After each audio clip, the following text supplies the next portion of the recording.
ఇక భారత్ జర్మనీ నుంచి 6 జలాంతర్గాముల్ని కొనుగోలు చేయడానికి ఒప్పందం కుదుర్చుకోబోతోంది అనేది సమాచారం. ఏంటి ఎంజీ రావు గారు, ఈ జలాంతర్గాముల అవసరం ఇప్పుడు భారత్కు ఎందుకు వచ్చింది, వాటి ప్రత్యేకత ఏంటి, ఎందుకు జర్మనీ నుంచి వీటిని కొనుగోలు చేస్తోంది?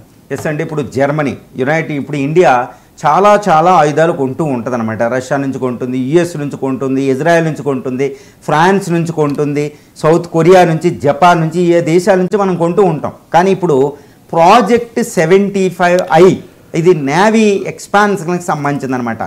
ఈ ప్రాజెక్టు 75Iలో భాగంగా భారతదేశం సుమారు 80,000 నుంచి 1,20,000 కోట్ల మధ్యలో ఉండే ఒక పెద్ద అంటే 6 జలాంతర్గాముల్ని మనం జర్మనీ నుండి దిగుమతి చేసుకోబోతున్నాం.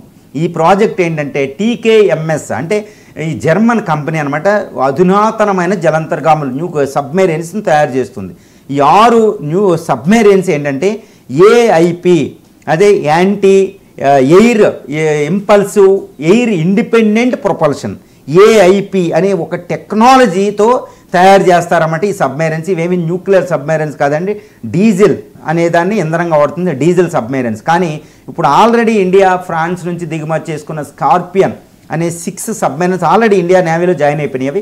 వాటికంటే అధునాతనమైనవి, ఇంకా ఎక్కువ లోతులో ఇంకా ఎక్కువ సమయం నీటిలో అవి నక్కి ఉండగలుగుతాయి అనమాట. ఈ ప్రాజెక్ట్ ఏంటంటే చాలా కీలకం అనమాట. ఎందుకంటే జర్మనీ అనేది అధునాతన జలాంతర్గాములు నిర్మిస్తుంది. ఈవెన్ హిట్లర్ టైంలోనే 2వ ప్రపంచ యుద్ధంలో జలాంతర్గాములు మొట్టమొదటిగా యుద్ధంలో వాడిన దేశం జర్మనీ. హైయెస్ట్ టెక్నాలజికల్ కంట్రీ అది ఏది సబ్మెరైన్స్లో. ఆ సబ్మెరైన్స్ని భారతదేశం ఎందుకు తెచ్చుకుంటుందంటే ఈ యొక్క ప్రాజెక్ట్లో ముఖ్యంగా ఏమేమి ఉండబోతున్నాయంటే కేవలం అమ్మడమే కాదు, ఆ టెక్నాలజీని కూడా భారతదేశానికి ట్రాన్స్ఫర్ చేయడం. ఇక్కడ చూడండి ఎంతటి లక్ష్యంతో ఉందంటే భారతదేశం ప్రాముఖ్యత దేనికి ఇస్తుందంటే కేవలం కొనుక్కోవడానికే కాదండి.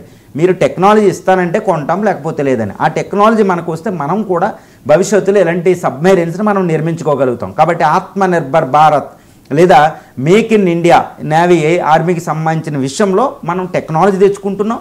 చాలా గూడ్స్ ఇండియాలోనే తయారైన దీనికి ఉపయోగిస్తారన్నమాట. దాన్ని అద్భుతమైన ఒక ఒప్పందం ఉంటుందన్నమాట. సో దీనిలో భాగంగా ఇది తెచ్చుకుంటున్నాం. ఈ సబ్మెరైన్స్ ఎందుకు తెస్తున్నాం అంటే ప్రాజెక్ట్ 75I అనేది 2035 నాటికి భారతదేశంలో మొత్తం సబ్మెరైన్స్ 200 పైగా పెంచడానికి. ఇప్పుడు ప్రస్తుతం భారత్ వద్ద 18 సబ్మెరైన్స్ ఇది జలాంతర్గాములే ఉన్నాయి. కానీ అటు పక్కన చైనా దగ్గర 75 జలాంతర్గాములు ఉన్నాయి. పాకిస్తాన్ దగ్గర కూడా ఒక 8 సబ్మెరైన్స్ ఉన్నాయి. ఇప్పుడు పాకిస్తాన్ చైనా కలిసి యుద్ధానికి వస్తే మనం ఎదుర్కోవాల్సిన సుమారు 85 సబ్మెరైన్స్ని ఎదుర్కోవాలి. మన దగ్గర ఉన్నాయి కేవలం 18. ఇది భారతదేశ పరిస్థితి. కాబట్టి ఇండియా చాలా ఫాస్ట్ ట్రాక్లో ఈ సబ్మెరైన్స్ని కొనడం, అదేవిధంగా సబ్మెరైన్స్ మనం తయారు చేసుకోవడం, వైజాగ్ లాంటి ఏరియాల్లో ఎన్నో పరిస్థితి చేస్తుంది. ఇంకా రష్యా నుంచి కూడా మనం కొన్ని లీజుకు తెచ్చుకోబోతున్నాం. ఇమ్మీడియట్గా మనకి చాలా లోటులో ఉన్నాం. కాబట్టి ఇండియన్ ఓషన్లో చైనాకి పాకిస్తాన్కి చెక్ పెట్టాలంటే ఈ 6 ఈ అధునాతన AIP బేస్డ్ అదేవిధంగా స్టెల్త్ ఫైటర్స్ లాగా ఈ స్టెల్త్ సబ్మెరైన్స్ని జర్మనీ నుంచి మనం కొంటున్నాం అనమాట. ఇది చైనాకి పాకిస్తాన్కి చెక్ పెట్టడానికి, ఇండియా ఈ ఆత్మనిర్భర్ మనం టెక్నాలజికల్గా సమృద్ధి అవ్వడానికి ఎన్నో విధాలుగా ఆశించి ఇంతటి సుమారు 1,00,000 కోట్ల రూపాయలతో మనం 6 సబ్మెరైన్స్ని కొంటున్నామండి. ఇవి ఇండియాలో తయారయ్యేది ఏంటంటే జర్మనీ ఇండియా కలిసి దీన్ని మజ్గాన్ డాక్యార్డ్ ముంబైలో నిర్మించబోతున్నారు. అంటే భారతదేశం ఎంత చాకచక్యంగా వ్యవహరిస్తుందో ఆయుధాలు కొనే విషయంలో అనేది మనం ఇక్కడ అర్థం చేసుకోవచ్చు. రెడీగా భారత్ పాకిస్తాన్లు పోటాపోటీగా మిసైల్ టెస్టులు చేస్తూ